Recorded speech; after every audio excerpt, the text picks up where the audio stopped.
वज्रायाणं नमो लोये सौसाहु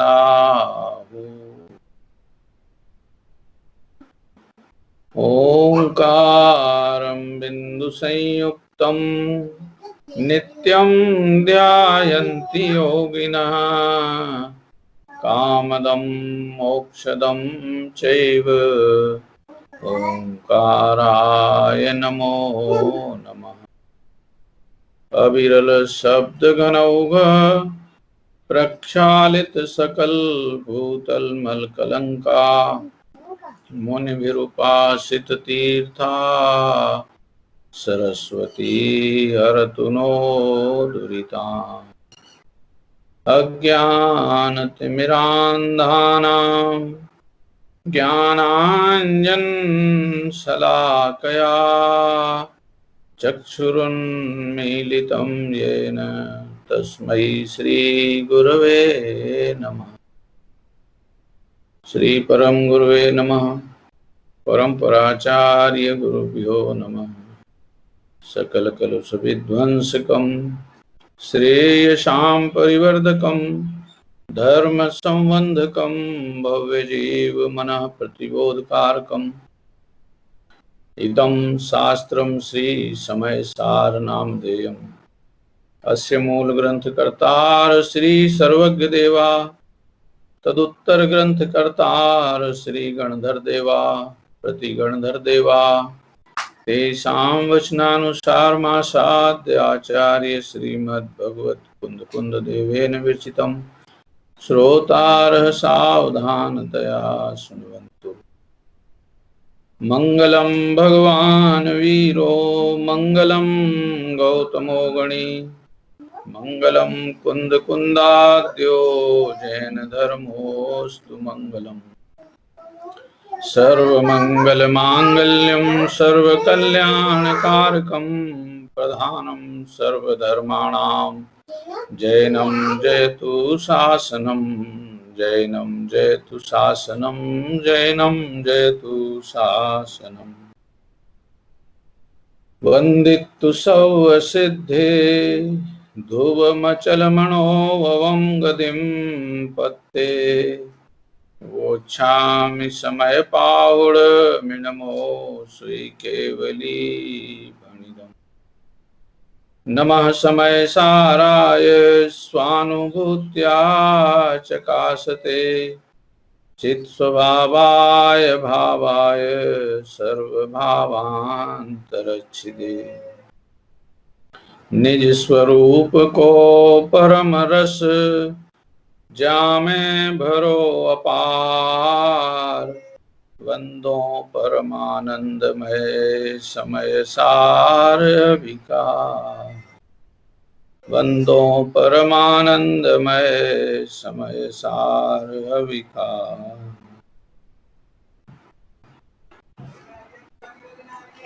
समय सार परमागम ग्रंथराज आचार्य कुंद कुंद देव की लेखनी है, भगवान जिनेंद्र की वाणी है। के मात्र मात्र मात्र ज्ञाता दृष्टा है, अदला बदली करता नहीं है नहीं है नहीं है, क्योंकि अदलने बदलने के बाद के लिए हमारे पास कौन सी ताकत है? वस्तु के स्वरूप में और वस्तु के परिणमन में अदला बदली करने की हमारे पास कौन सी शक्ति है कि जिस शक्ति के द्वारा हम उसमें अदला बदली की कोशिश करते हैं? ये ज्ञान की सहजता, इस ज्ञान की सहजता अपने आप में जीव को अनंत आनंदित करने वाली है। ये प्रीतिवंत तब हो पाएंगे हम जब इस ज्ञान की इस सहज सत्ता और सहज योग्यता को सहजता से स्वीकार करना। तो सहजता की स्वीकृति। आपकी आवाज किसी की चल रही है, थोड़ा सा कम कीजिए प्लीज। सहज, इसी ज्ञान में जीवत्व है, इसी ज्ञान में चेतना है, इसी ज्ञान में अनादि अनंतपना है, इसी ज्ञान में स्वच्छता है, इसी ज्ञान में पूर्णता है। अन्यत्र खोजबीन बंद कर दे। तेरे पास तेरा स्वयं का ज्ञान है, उस ज्ञान में ही तेरा सब कुछ है। निश्चिंतता से, सहजता से आनंद लेना हो तो एक ही तरीका है कि एक जो मिला है, एक जो दिखा है, उसी को देखो, उसी को जानो, उसी में मगन हो जाओ, अन्यत्र खोजबीन बंद कर दो। क्योंकि प्रीतिवंत पुरुष समर्पित हो जाता है। प्रीतिवंत पुरुष को फिर और किसी को देखने की इच्छा नहीं होती, किसी दूसरे का भरोसा करने के लिए दिमाग नहीं घूमता कि हम किसी दूसरे का भी भरोसा करें कि नहीं करें। ये प्रीति तो ऐसी है, ये प्रीति वाला जो विषय है इतना सीमित एरिया है इसका कि इसको केवल एक सुहाता है। प्रीति को एक सुहाता है। एक सुहाता है माने एक ही पसंद आता है। अनेक कितने भी मिल जाएं, पहले तो वे एक नहीं होंगे, दूसरे वे सदा नहीं रहेंगे, तीसरे उनमें मेरे लिए सुख नहीं होगा। ये इतना अनेकों में हम ये सब की सब लाइन फिट कर लो। अनेक कभी भी मिलकर एक नहीं हो सकते। अनेकों में एकता तो हो सकती है। अब ये थोड़ा सा अलग अलग लगता है कि एकता तो हो सकती है अनेकों में, पर वे एक नहीं हो सकते। एकता माने एक रूप लक्षण सबका हो सकता है। इस विश्व के जितने जीव हैं सब एक जैसे लक्षण के धनी हैं, सबके पास एक जैसा स्वरूप है, एक नहीं है। यदि एक कहोगे तो फिर सब कैसे कह सकते हो?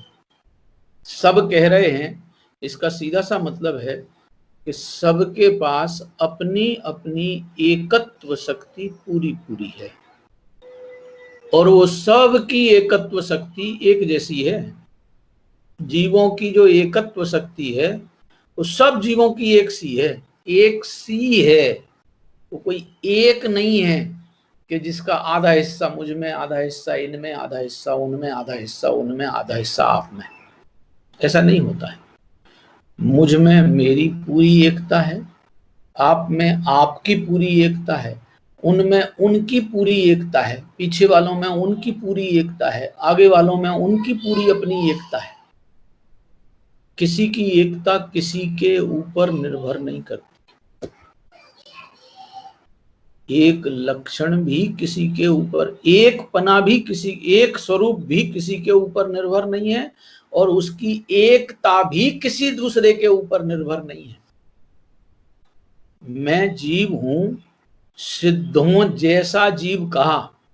ये जैसा शब्द का जो प्रयोग होता है ये अलंकार है। अलंकार का मतलब क्या है?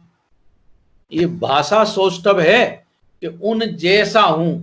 अरे उनकी जो स्वरूप सत्ता है वो उनके पास है और मेरी जो स्वरूप सत्ता है वो मेरे पास है और मेरी जो मेरे पने रूप सत्ता है वो इस विश्व में यूनिक है। क्या कहेंगे? यूनिक माने अद्भुत, एकमात्र मेरे पास है। मेरी जो एकता है वो मेरे पास ही है, वो जिनेंद्र भगवान के पास नहीं है। उनकी जो एकता है वो उनके पास है, उनके लिए वो उनकी यूनिक है, मेरे लिए मेरी वाली अपनी ज्ञान सत्ता यूनिक है। अद्भुत विषय है। अपना ज्ञान कोई छोटा मोटा मामला नहीं है। अपना ज्ञान स्वभाव छोटी मोटी चीज नहीं है, अद्भुत वस्तु है। अद्भुत, अद्भुताद्भुत ऐसे शब्द भी अमृतचंद्र स्वामी ने यूज किए। दो बार अद्भुत शब्द लगाए। अभी भी एक जो कलश अपन ने 2 कलश पहले पढ़ा था उसमें एक शब्द आया था, अच्छा अच्छा। 141 नंबर के कलश में आया था। सबसे पहले ही शब्द है अच्छा अच्छा। अच्छा अच्छा माने निर्मल, निर्मल से भी निर्मल, सुंदर, सुंदर से भी सुंदर, पवित्र, पवित्र से भी पवित्र, पूर्ण, पूर्ण से भी पूर्ण, किसी दूसरे से आश्रित मेरी अपनी ज्ञान सत्ता नहीं है। मेरी अपनी ज्ञान सत्ता पूरी की पूरी मेरी है, मेरे ऊपर किसी का कंट्रोल नहीं। एक मेरा विश्व के किसी पदार्थ पे कोई कंट्रोल नहीं। हम वस्तु की स्वतंत्र सत्ता का यदि स्वरूप अपने ज्ञान में स्पष्ट कर ले में, तो सहज ही यह स्वरूप सत्ता का साम्राज्य अपने आप में अपने लिए अद्भुत और आनंददायी लगने लगे। स्वतंत्र सत्ता, स्वतंत्र सत्ता माने वस्तु में वस्तु का विद्यमानपना उसका स्वयं का है। किसी की कृपा से वस्तु की विद्यमानता नहीं है, ये वस्तु की सत्ता हुई। फिर वस्तु की कार्य क्षमता, वर्किंग कैपेसिटी पर में नहीं चलती, पर की मुझ में नहीं चलती। कार्य सब जीवों में कार्य होते हैं, मगर एक जीव के कार्य को दूसरा जीव नहीं करता, दूसरे जीव के कार्य को पहला जीव नहीं करता। ये जो ज्ञाता और अकर्ता, ज्ञाता लक्षण माने जानता हुआ है, और अकर्ता लक्षण माने किसी अन्य में कुछ भी कर सकने की क्षमता वाला नहीं है।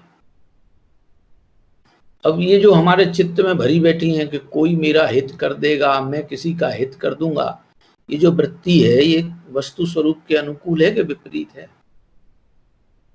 जब एक वस्तु दूसरी वस्तु की मालिक नहीं है, दूसरी वस्तु की मालिक नहीं है, तो उसकी कर्ता धर्ता भी नहीं है।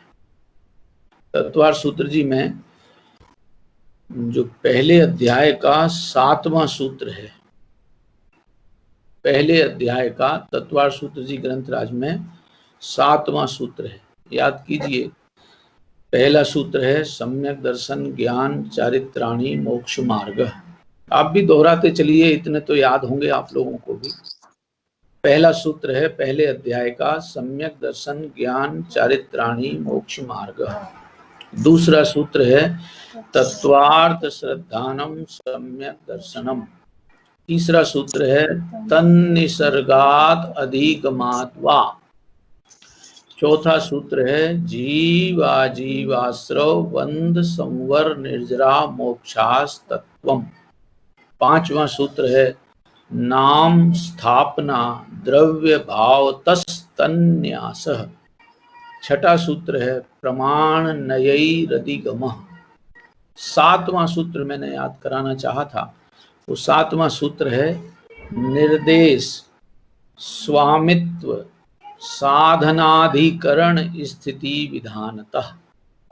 अब इस सूत्र में जो दूसरा शब्द है निर्देश स्वामित्व, निर्देश का मतलब है वस्तु का लक्षण क्या है, ये इशारा मिल गया।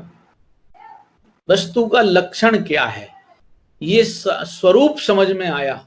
अब उसके बाद दूसरी जिम्मेदारी है तो मालिक कौन है, क्योंकि कर्तापने की जो वृत्ति हमारे सिर पे चढ़ती है मूर्खतावश, वो क्यों चढ़ती है?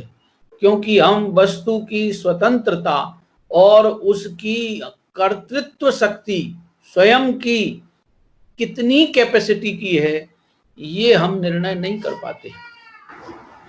मेरी जो वर्किंग कैपेसिटी है जानने तक सीमित है।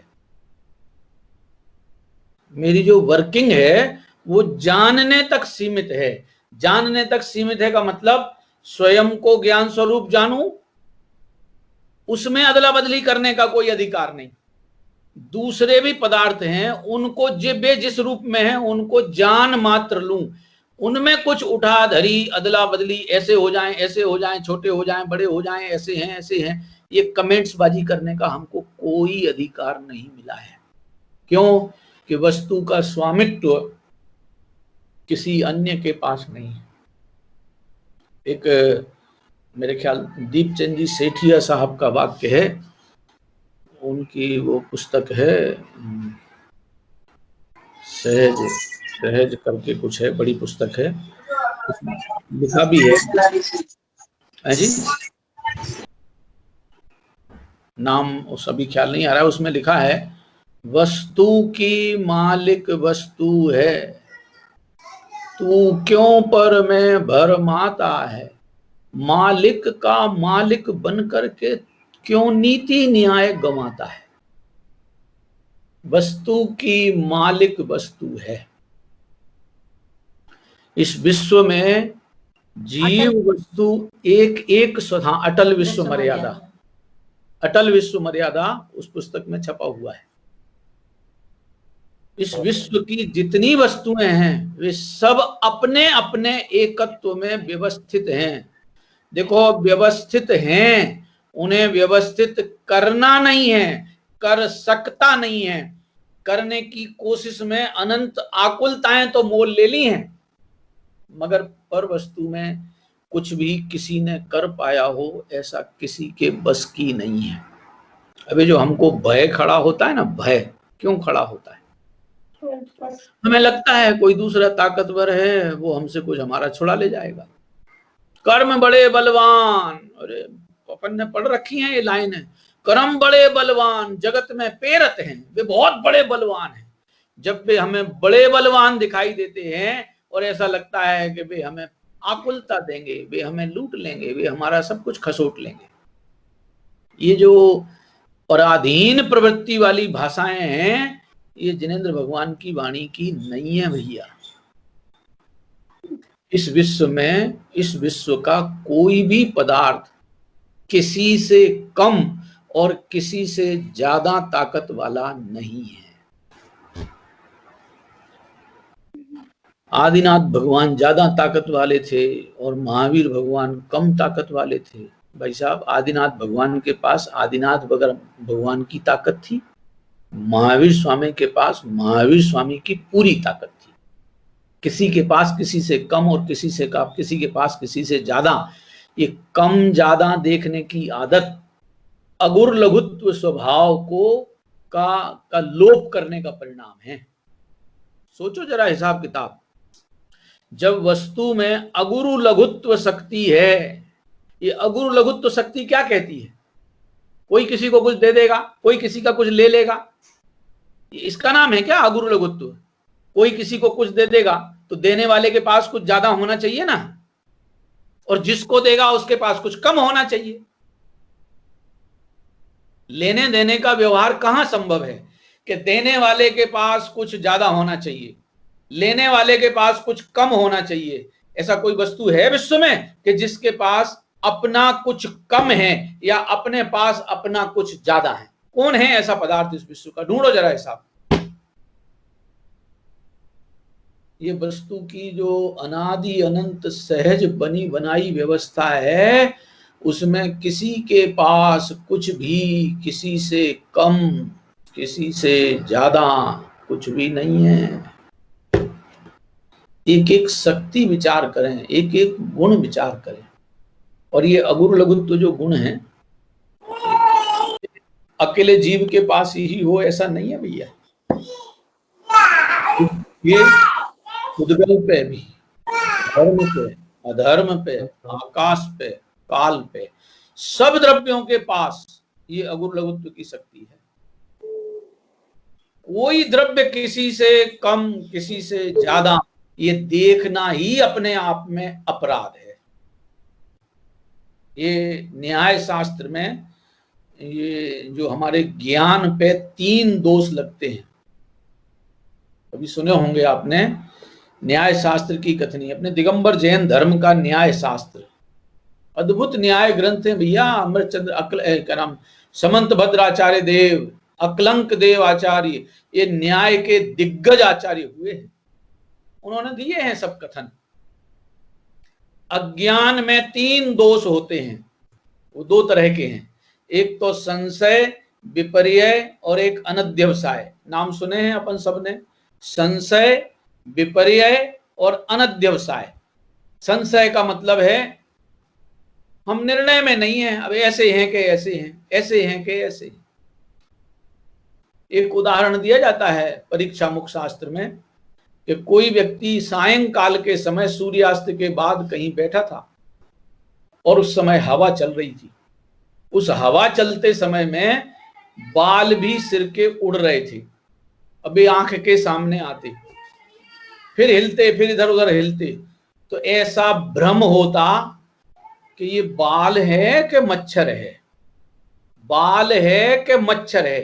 ये दो कोटि का ज्ञान, निर्णय एक भी नहीं है। बाल है कि मच्छर है, ऐसे हटाता रहता है। बाल है कि मच्छर है, इसका नाम है संशय का परिणाम। अब देखो, भगवान तो अपने को आत्मा कहते हैं, सारा जगत मुझे मनुष्य कहता है। अब अपना आदमी है कि जीव है, आदमी है कि आत्मा है, जीव है कि ज्ञान दर्शनमयी है। अब ज्ञान दर्शनमयी और जीव तो कहने में एक ही आएगा, मतलब जीव हैं कि शरीर हैं, गोरे हैं कि पैदा हैं कि स्त्री हैं कि पुरुष हैं कि मनुष्य हैं। अब इतने लोग झूठ थोड़ी बोल रहे हैं, करोड़ों करोड़ लोग ये कहते हैं। अरे जिनवाणी भी उपचार से कहती है कि यह मनुष्य गति का जीव है, यह देव गति का जीव है। अब हम अपने को जीव माने कि मनुष्य माने, अनिर्णय वाली दशा में रहना, इसका नाम है संशय। दूसरा एक रोग है विपर्य। वही मच्छर वाले उदाहरण पे देख लो कि उड़ रहा था मच्छर, उड़ रहा था बाल, और हमने निर्णय कर लिया कि अरे ये तो मच्छर ही हैं, बहुत परेशान करते हैं। शाम का टाइम हुआ और मच्छर हमें बहुत परेशान करते हैं। था तो वो बाल, और उसको मच्छर रूप में निर्णय कर लिया। इसका मतलब बिल्कुल उल्टा निर्णय किया। अपने में देखो, हैं तो हम जीव। अब भगवान कहते हैं रहने दो, भगवान की बातें मंदिर ही में सही होंगी, असल में तो अपन जीव ही हैं, ये मनुष्य ही है भैया। खाना पीना, कमाना धमाना, जैन बाल बच्चे संभालना, पैदा करना, इनकी सब व्यवस्थाएं करना, और खाते पीते मर मरा के चले जाना। अपनी तो इतनी ही जिंदगी है। क्या भगवान भगवान पने की बातें करते हो? अपन तो इंसान है, इंसान बन के जिएंगे, इंसान। ये जो मान्यता है, ये बिल्कुल स्पष्ट विपरीत निर्णय करने वाली मान्यता है। इसका नाम है विपर्य। और तीसरी एक मान्यता होती है अनध्यवसाय। अरे यार, अब ये क्या कहें, होगा कुछ, बाल होगा तो ठीक, मच्छर होगा तो कुछ ठीक, क्या लेना देना अपने को, होगा कुछ। ये अज्ञानता वाली दशा, इसका नाम है अनध्यवसाय। अज्ञानता की दशा में जानने की जिज्ञासा भी नहीं है, उस परिणति को कहते हैं अनध्यवसाय। ये एक तरह के 3 रोग अज्ञान में ये होते हैं, और एक 3 रोग और भी न्याय शास्त्र में बताए। वे रोग हैं अव्याप्ति, अतिव्याप्ति और असंभव। नाम आप लोगों में से कईयों ने सुने होंगे, कई बार मैं चर्चा में लाया भी हूं, अभी भी स्वाध्याय में कई बार लेते रहता हूं। अव्याप्ति, अब इसको अंग्रेजी में समझें, अंडरवाइज। अतिव्याप्ति, ओवरवाइज। असंभव, अगेंस्ट। अव्याप्ति माने जितने हैं उससे कम देखना। भगवान कुछ बड़े जीव हैं, अपन कुछ छोटे जीव हैं। भगवान कहते हैं कि ये तूने अपने और हमारे निर्णय में अव्याप्ति दोष लगाया। कोई किसी से कम नहीं है। यदि 60 साल का व्यक्ति अनुभवी है तो 8 साल का व्यक्ति भी अनुभवी है। अब ये बात जगत जन को गले नहीं उतरती। वो 8 साल का, वो चूजा, वो बच्चा, वो जरा सा खेल, वो क्या अनुभवी है? हमको अनुभव है। भैया काय का अनुभव है तुमको? काय का अनुभव है?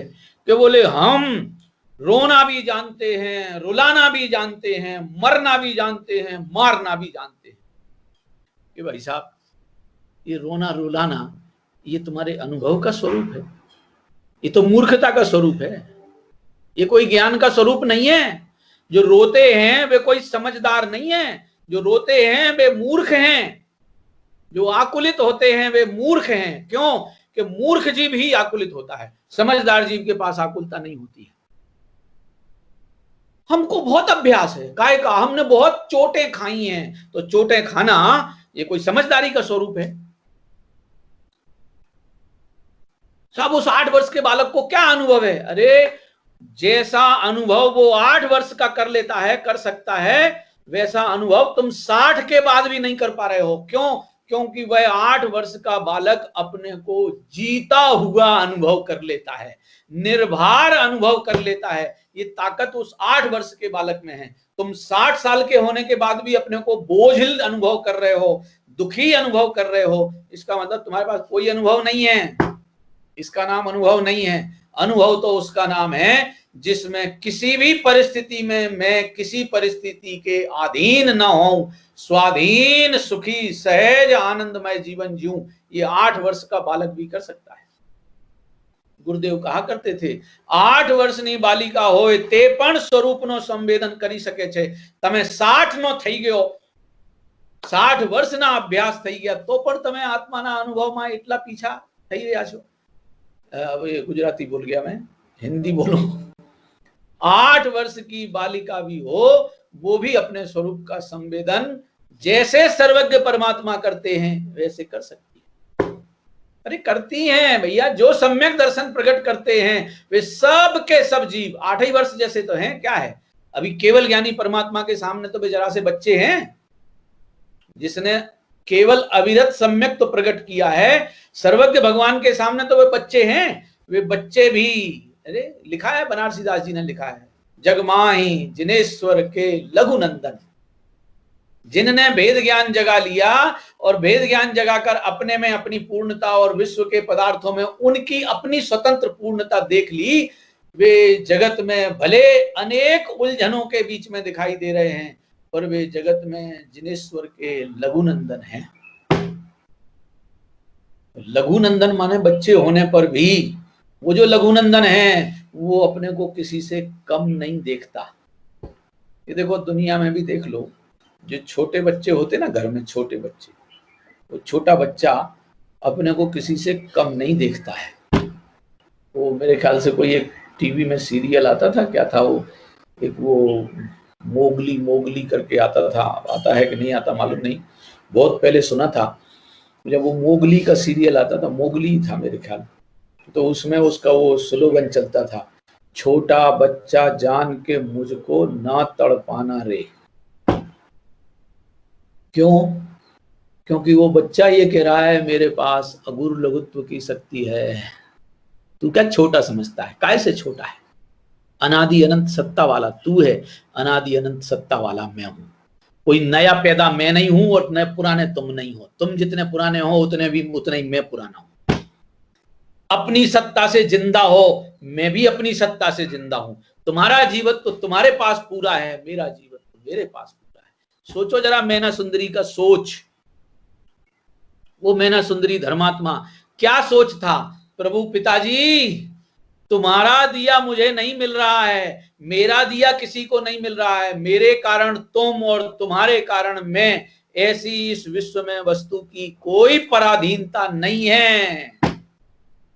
सबके पास अपनी अपनी पूर्ण प्रभुता है।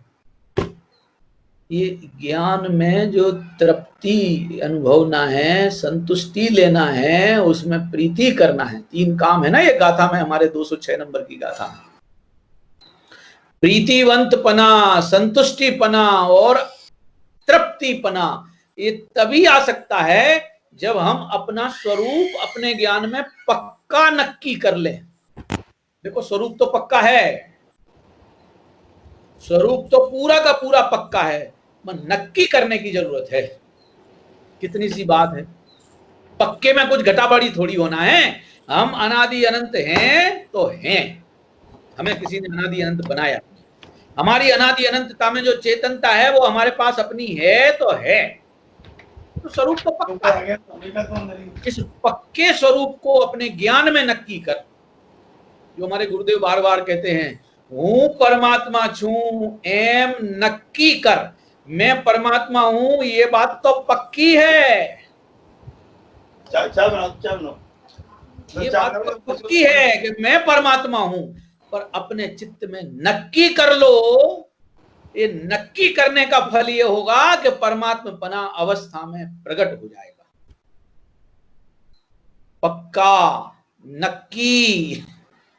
सोच लो भैया, ढीले पोले पढ़ने का मार्ग नहीं है। ढीले पोलेपन में अनंत काल बर्बाद गया है।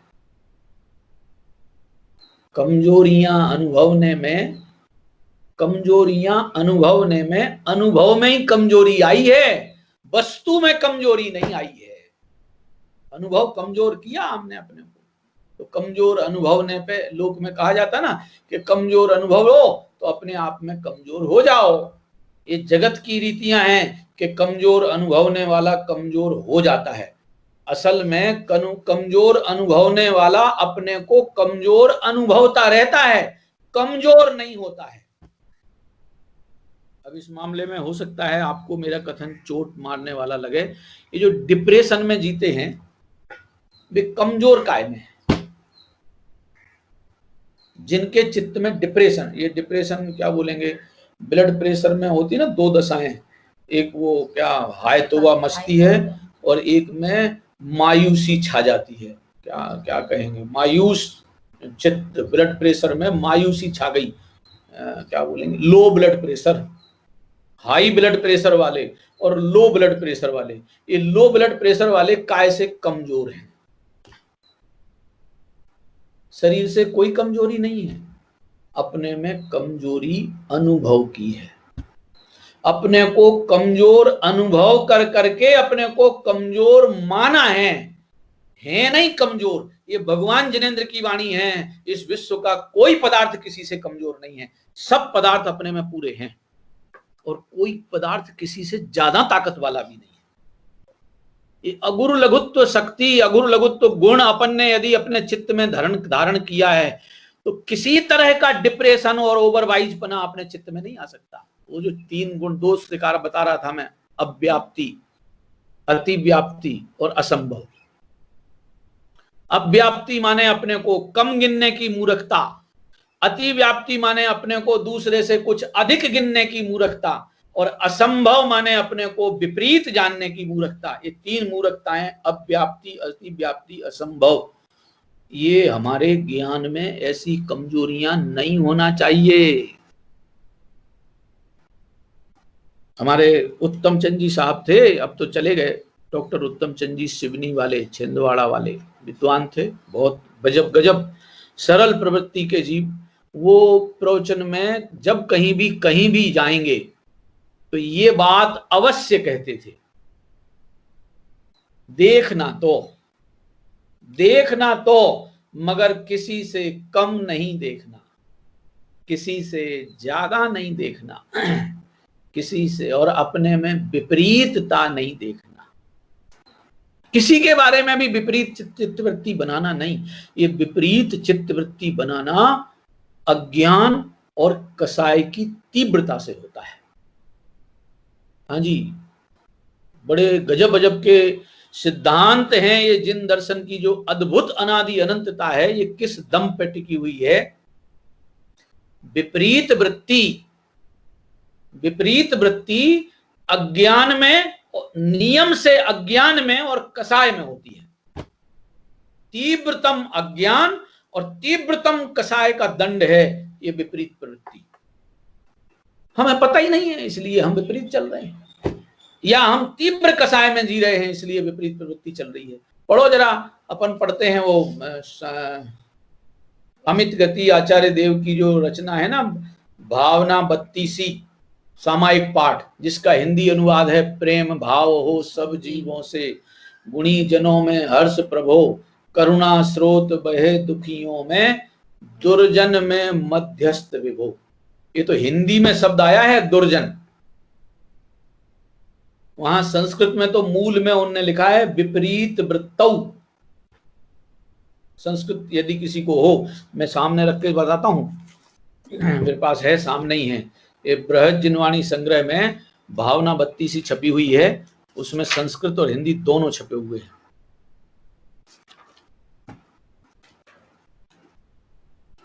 मुझे तो याद भी है, मैं भी निकाल के जब तक पेज भी निकालता हूं।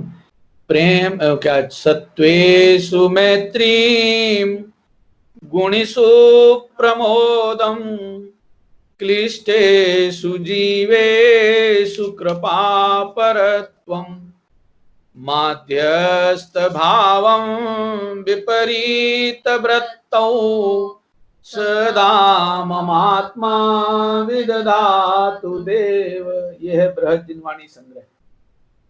इस जिनवाणी में पेज नंबर 582 उस पर छपी हुई है भावना द्वात्रिंशतिका, जिसके नीचे भावना 32 हिंदी में पद्यानुवाद युगल जी ने किया था। वो मूल में उनने लिखा है सत्वेषु मैत्रीम। सत्वेषु मैत्रीम माने सत्तावान जितने भी पदार्थ हैं उन सब के प्रति मैत्री भाव। अब इस समय जितने भी सत्तावान पदार्थ हैं उनमें हमें अच्छे और बुरे ये खोज करने के लिए कहां अवसर रह गया। सत्तावान सब के सब जितने जीव हैं वे सब के सब मैत्री भाव के धारण करने लायक हैं। गुणिषु प्रमोदम, गुणी जनों के प्रति मेरे हृदय में प्रमोद भाव जगे।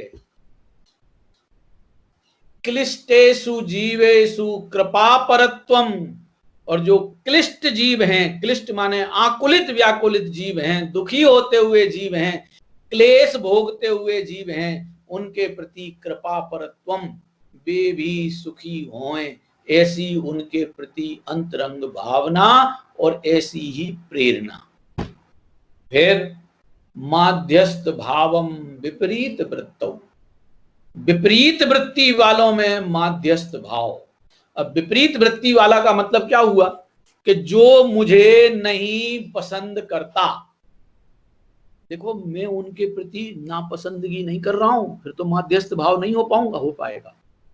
जो मुझे स्वीकार नहीं करते, जिनको मैं किसी कीमत पे अलाउ नहीं हूं, कोई बात नहीं भैया, उनकी योग्यता उनके ऊपर। तो रमल जी ने लिखा बहुत बढ़िया, हमें उनकी होनहार जान के ही समता आती है। ये लिखा टोडरमल जी ने मोक्षमा प्रकाशक में लिखा है, अपन पढ़ेंगे जब प्रकरण में आएगा, कि किसी कोड़ी को अमृत पान कराया जाए और किसी दरिद्र को, महादरिद्र को अवलोकन मात्र चिंतामणि रत्न की दिखाए जाएं और वह अवलोकन ना करे, वो अमृत पान ना करे, तो उसके अभाग्य की महिमा जान करके ही हम तो संतोष करते हैं। देखो हमारा ज्ञान स्वभाव किसी को नहीं पसंद आता है। हमारे ज्ञान वैभव की चर्चा, ज्ञान वैभव का आनंद, ज्ञान वैभव की स्थिरता यदि किसी को नहीं पसंद आती तो अपन जबरदस्ती उनको मनवाएंगे नहीं। वे नहीं मानते हैं, वे नहीं मानते हैं, वे नहीं मानते हैं, अपने दिमाग में भी ये बात याद करके नहीं रखेंगे। मानो तो, ना मानो तो। मान लो कि मैं ज्ञान स्वरूप हूं और मेरे ज्ञान में ही मेरे लिए सब कुछ है, मेरी अपनी पूर्णता मेरे पास है, तो खुद का आनंद खुद ले लोगे। नहीं मानोगे तो खुद ही आनंद नहीं ले पाओगे। मेरा क्या चला जाएगा, मुझे क्या मिल जाएगा? आप 1000 जने यदि अपने आप को ज्ञान रूप अनुभव करने लग जाओ तो मुझे क्या लाभ होना है? सब लोग बाग कहेंगे कि आप बहुत बढ़िया प्रेरक हो, आपकी प्रेरणा से उनने अपने को ज्ञान स्वरूप अनुभव कर लिया। तो भाई साहब प्रेरक ही तो कहलाए, उसमें अपने सिर पे अभिमान लादने की कौन सी बात चढ़ गई कि मेरी प्रेरणा मिल गई दूसरों को। अरे अगले की योग्यता है, कार्य स्वयं वस्तु में उसकी तत्समय की योग्यता से होता है, बाकी सब तो मिलते हैं। क्या कहा? वस्तु में जो भी कार्य होता है वो वस्तु की उस समय की योग्यता के कारण कार्य होता है, बाकी सब के अनादि अनंत स्वभाव भी वहां विद्यमान है, पहले से क्यों नहीं हुआ कार्य, वे भी दृष्टिगोचर होते हैं, संयोग में निमित्त मिलते हैं, काल लब्धि आती है, होनहार होती है। और क्या है? काल लब्धि, होनहार, निमित्त, पुरुषार्थ और स्वभाव, ये 5 चीजों में तत्समय की योग्यता रूप परिणमन ही वस्तु के कार्य का नियामक कारण है। बाकी सब तो होते हैं। अब हम होतों को तो करना चाहते हैं, जो नियामक कारण है उसको समझने के लिए तैयार नहीं होते। पर्याय में यदि सम्यक दर्शन प्रकट हुआ है तो किसी ने किया नहीं है, वो पर्याय में उस समय में वो प्रकट होने की योग्यता थी इसलिए हुआ है। अब हम क्या करें कि हम कुछ नहीं करें, ये करो। अभी अभी कल ही परसों मेरे ख्याल वो बच्चा छोटा सा टेलीविजन में एक वो क्या वो 5 स्टार करके कोई चॉकलेट आती है, उसका एडवर्टाइजमेंट आया था। अभी अभी अभी जस्ट कल ही परसों का मैंने आंखों देखा। वो एक अम्मा जी कुर्सी पे बैठी हैं और अम्मा जी का कोई सामान मेरे ख्याल गिर गया, कहीं दूर हो गया। एक लड़का वहां खड़ा था, तो अम्मा जी उस लड़के से कहती हैं कि बेटा जरा ये मेरा सामान उठा दियो। उसने सुन लिया और वो ज्यों का त्यों बैठा रहा।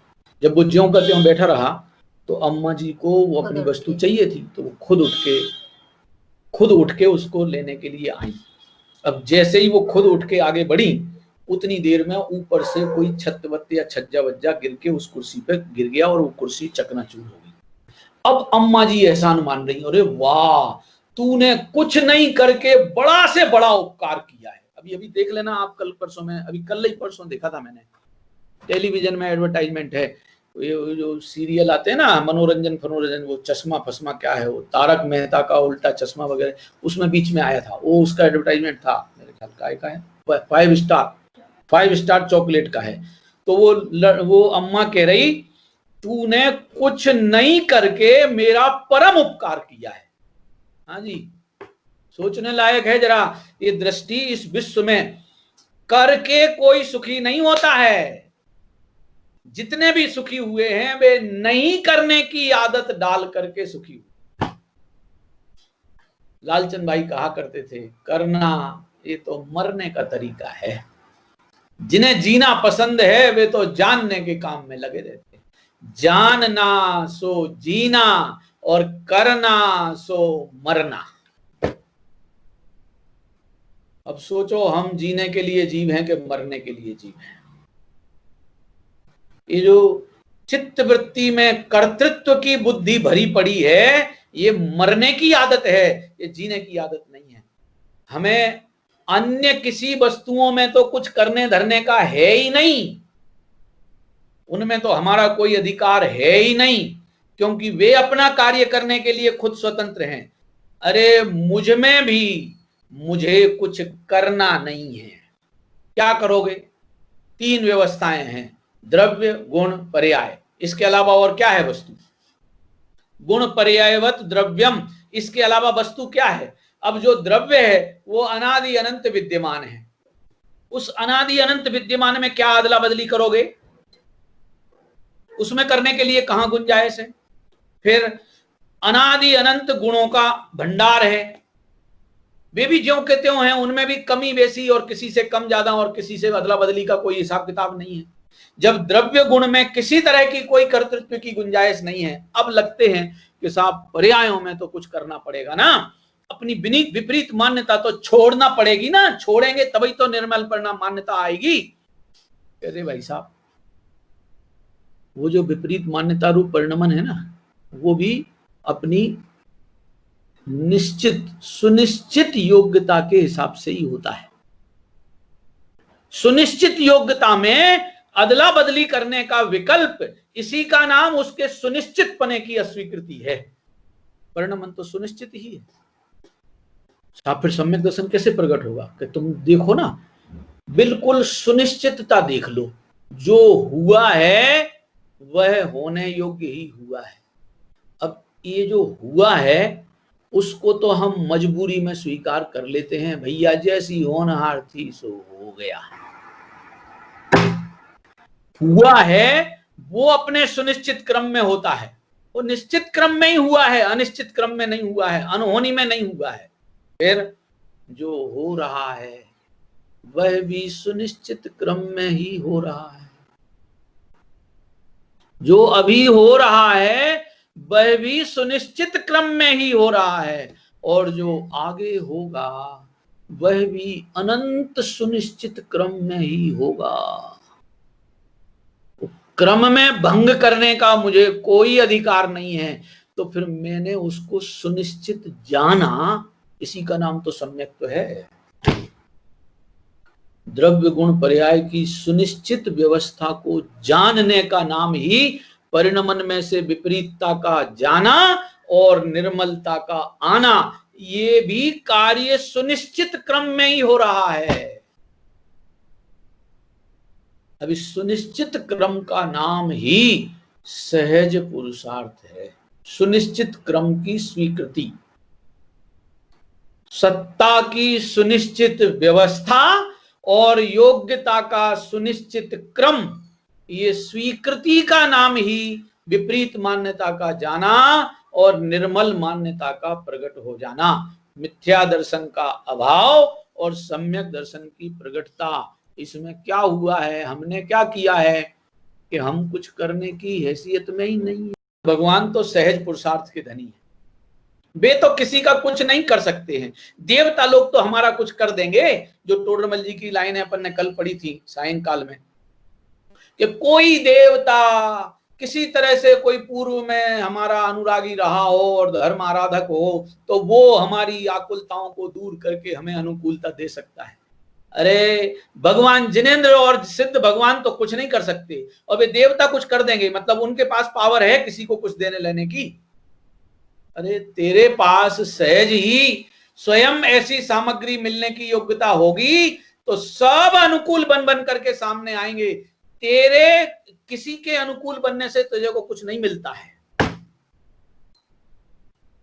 किसी के अनुकूल बनने से मुझे कुछ नहीं मिलता है। मेरे पास यदि अनुकूल संयोगों के आने लायक कर्मों का कलंक होगा, हाँ जी, वो कोई सुविधा नहीं है, वो कोई सुख नहीं है, वो कलंक है, कर्मों का कलंक। मेरे पास यदि अनुकूल बनने लायक निमित्तों का संयोग होगा तो ऐसे अनुकूल निमित्त स्वयं ही मुझे मिलेंगे। उन अनुकूल निमित्तों के कारण मेरा अनुकूल कार्य नहीं हुआ है।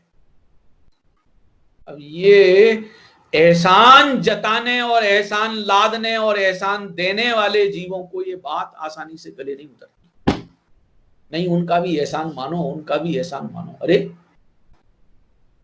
तीर्थंकर का पुण्य उदय इतना प्रबल होता है कि उस पुण्य उदय के लिए सौधर्मेंद्र अपना सिंहासन कपवाता फिरता है। वो अपनी व्यवस्थाएं पूरी की पूरी जुटाता फिरता है। सौधर्मेंद्र के कारण तीर्थंकर को सुविधाएं नहीं मिली हैं। तीर्थंकर जीव, तीर्थंकर वाला जीव ऐसा पुण्य अपने आप कमा के लाया है कि जिसके कारण उस सौधर्मेंद्र सरीखे को भी नौकर बन करके उनकी सेवाएं करना पड़ती हैं। ये निमित्तों की स्थिति हमने अपने सिर पे पता नहीं कैसी ओढ़ ली है। निमित्तों के कारण वस्तु में कार्य थोड़ी होता है। वस्तु में जो कार्य होने की योग्यता है उसके अनुकूल जगत में निमित्त स्वयं मिलते हैं। वस्तु की हम उपादान क्षमता को अभी आंक ही नहीं पाए अपनी नजर में। प्रत्येक वस्तु में जो कार्य होता है वह कार्य उस वस्तु में स्वयं की उस समय की योग्यता से होता है। उस योग्यता में अदला बदली करने का अधिकार हमारी तुम्हारी तो क्या, इंद्र, अहेमेंद्र, जिनेंद्र तक में भी ये सामर्थ्य नहीं है योग्यता को पलट पाने की ताकत। समंत भद्राचार्य देव का स्वयंभू स्तोत्र, समंत भद्राचार्य देव की रचना है स्वयंभू स्तोत्र। 24 तीर्थंकर भगवंतों की स्तुति है। ये जो अपन पढ़ते हैं ना, राज विषय जुगलन सुख हो, ये पूजा के बाद कभी कभी तीर्थंकरों के कभी 10 लक्षणों में पढ़ते हैं। वो तो बहुत छोटा सा है भाई साहब। एक एक तीर्थंकर के लिए 2-2 लाइन की व्यवस्था है। एक एक लाइन 2-2 लाइन में कथन किया गया है। वो जो स्वयंभू स्तोत्र समंत भद्राचार्य देव ने लिखा है उसमें एक एक तीर्थंकर भगवान की स्तुति में 5-5, 4-4, 5-5 श्लोक उन्होंने लिखे हैं। संस्कृत के श्लोक है। उसमें 7वें तीर्थंकर पुष्पदंत भगवान की स्तुति करते हुए उन्होंने लिखा है। पुष्पदंत भगवान 7वें सुपार्श्वनाथ भगवान, सुपार्श्वनाथ भगवान की स्तुति करते हुए उन्होंने लिखा है अलंघ्य शक्ति भवितव्यतेयम। भवितव्य माने होनहार, पर्यायों में जो जिस समय जिस रूप में जहां जैसी होने की योग्यता है उस योग्यता को पलट पाने की ताकत इस विश्व में किसी के पास नहीं है। अलंघ्य शक्ति भवितव्यतेयम। समंत भद्राचार्य महाराज, सोचो जरा समंत भद्र महाराज क्या है। उनका जीवन परिचय यदि पढ़ के देखो तो देखो गजब अजब की लीला। वो वाद विवाद करने वालों से सिंह की तरह खड़े होकर के कहते थे, आ जाओ किसमें दम है जो मुझसे वाद विवाद करके मुझे परास्त कर सकता है। उनके श्लोक उनके जीवन परिचय में आता है। रत्नकर्ण साहबकाचार्य की प्रस्तावना में भी उनका परिचय छपा है, उसमें लिखा होगा, वादार्थी विचराम्यहं नरपते शार्दूल में क्रीडितम। हे राजन, मैं वाद विवाद के लिए विचरण कर रहा हूं, आ जाओ किसी राजा में दम हो, बड़े बड़े राजा और बड़े बड़े महाराजा आदि राजा आ जाओ वाद विवाद करने। मैंने जो यह वीतरागी जिनेंद्र परमात्मा का स्वरूप अपने लिए पूज्य समझा है, इसको हिलाने के लिए कोई आ जाओ किसी में दम हो। स्तुति करने वाले थे, महास्तुति करने वाले। कई स्तुतियां लिखी हैं समंत भद्र स्वामी ने, युक्ति अनुशासन और ये स्वयंभू स्तोत्र, एक से एक आप्त मीमांसा। वो पसंद आ गई, वह प्रीति पुरुष संतुष्ट करता है। अब इस विश्व में अपने को और कुछ नहीं, ज्ञान साम्राज्य का खेल नहीं। यह ज्ञान ऐसा प्रीति करने लायक, ऐसा संतुष्टि करने लायक और ऐसा तृप्ति करने लायक आनंदमयी भोग का साम्राज्य है। यह है अपना स्वरूप। ज्ञान साम्राज्य कोई छोटी मोटी चीज नहीं है। ज्ञान साम्राज्य में देखो गजब लीला। ज्ञान का जो काम है ना, वो जानने का है। वो अनंत गुणों के काम को जान सकता है, अनंत गुणों के काम को जान सकता है, मगर अनंत गुणों का काम नहीं करेगा। अपने घर के अनंत गुण, किसी दूसरी वस्तु के नहीं, अपने खुद के अनंत गुणात्मकता को ज्ञान जानता है, मगर किसी गुण का काम करने का काम ज्ञान नहीं करेगा। उनके काम को जानेगा, वे अपना काम खुद करेंगे, ये गुण अपना काम खुद करेगा। किसी दूसरे के काम को करने की ठेकेदारी ज्ञान ने नहीं ली है। बताओ, जब अपने घर के अनंत गुणों में किसी दूसरे के काम को करने की ठेकेदारी ज्ञान के पास नहीं है, तो अन्य पदार्थों में कुछ करने धरने की ठेकेदारी कहां से अपने सिर पे आ गई? कोई जिम्मेदारी, कोई दबाव, किसी तरह की व्यवस्था करना हमारे सिर पे नहीं है। अभी भी सब कुछ वस्तु सत्ताएं व्यवस्थित हैं और वस्तु का परिणमन व्यवस्थित ही हो रहा है। ऐसा अपने ज्ञान में पक्का नक्की कर, अपने ज्ञान में ऐसा नक्की करने पर सहज ही ज्ञान प्रीति के लायक दिखेगा। अन्य विश्व का कोई पदार्थ प्रीति के लायक ही नजर नहीं आएगा। जब प्रीति के लायक विश्व का कोई पदार्थ नजर नहीं आएगा, तो यहीं तृप्त संतुष्टि मिलेगी, यहीं सेटिस्फेक्शन मिलेगा। और जब यहीं सेटिस्फेक्शन मिल रहा है तो इधर उधर ताका झांकी क्यों करें, यहीं मस्त रहो ना। ये तृप्त देखो, जितने जिनेंद्र परमात्मा हैं, जितने जिनेंद्र बनने वाले जीव हैं, वे कहाँ तृप्त हो रहे? वो कोई विश्व के पदार्थों में, संयोगों में, अनुकूलताओं में, उदयों में कुछ देखते ही नहीं है उन सब चीजों को। अपनी सत्ता अपने में अपने लिए पूरी है और योग्यता स्वयं अपने अनुसार हो ही रही है। हमें क्या करना है? किसी ज्ञानी के माथे पे लकीरें नहीं बनती हैं। ये देखो, अपने को परदृष्टि करना हो तो माथे पे लकीर बने नहीं रहती, बने बिना नहीं रहती। अभी मुझे दूर के छोटे अक्षर देखना हो तो ऐसा माथा घुमाना पड़ेगा, ऐसा चश्मा ऐसा करना पड़ेगा। क्यों? परदृष्टि के लिए माथे पे लकीरें बनाना पड़ती हैं। और वस्तु की सहज व्यवस्था को देखने में कोई माथे पे लकीर नहीं बनती है। जिनेंद्र भगवान की इतनी मुद्राएं अपन ने देखी होंगी, उत्तर भारत से मध्य भारत और दक्षिण भारत, पूर्वी भारत से पश्चिमी भारत, किसी भी जगह और विश्व में देख लो, जितनी जिनेंद्र भगवान की प्रतिमाएं हैं, उनके माथे पे एक भी लकीर, चाहे आड़ी चाहे खड़ी, कोई नहीं बनती है। देख लेना कहीं भी जाके। क्यों नहीं बनती? क्यों? क्योंकि उन्हें सब सहज स्वीकृत है। अपनी सत्ता की चेतनता अपने को स्वीकृत है।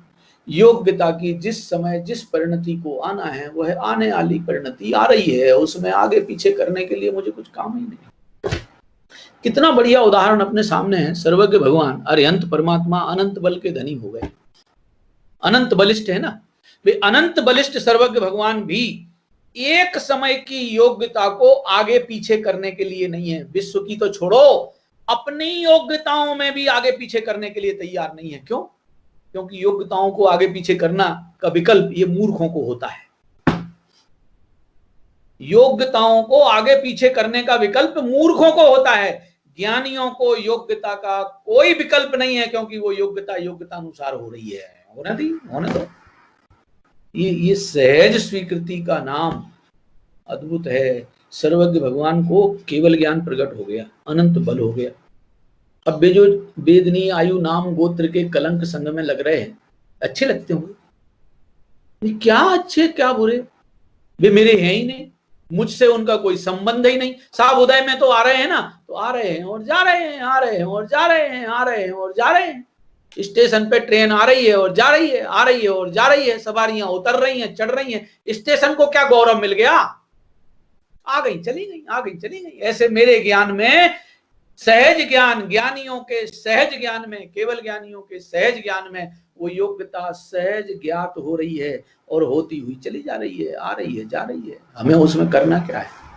जिन कर्मों को जब तक जिस संयोग में रहना है वे रहेंगे। मैं उनका व्यवस्थापक थोड़ी हूं।